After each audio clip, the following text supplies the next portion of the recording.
Have you ever wondered what all great military leaders, football coaches, and chess players have in common?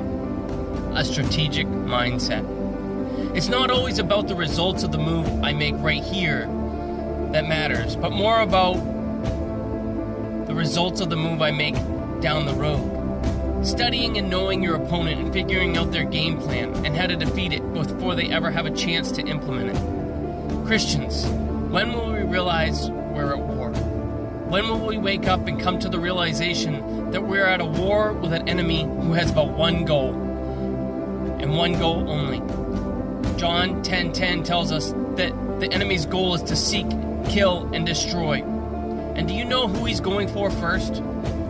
The lion, when he is hunting his prey, doesn't go for the strongest. It goes after the weakest, the slowest, the sick, the lame, and the young. When we begin to think like our enemy, the target should be plain to see. What is the least protected and most easily influenced members of our family? The children. There are no rules of war.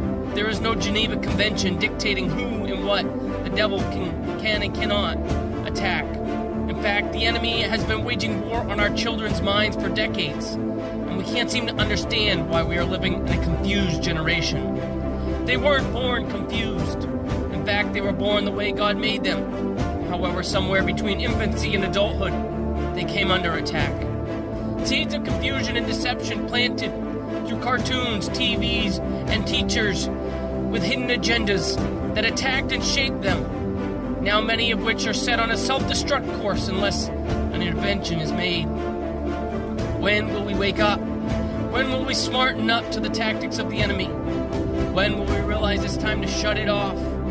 As Christians, it's time to pull the plug on the entertainment industry that is pumping our kids full of garbage. The Bible tells us we need to be careful what we see in Matthew 6:22 and 23.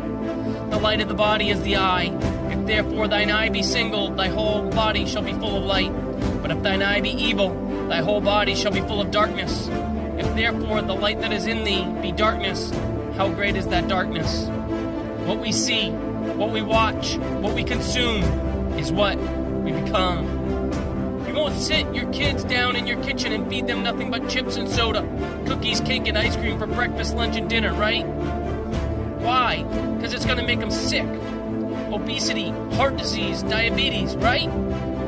Come on, somebody. Why do you think this generation suffered from anxiety, depression, confusion, and the assortment of other labels we want to place on them?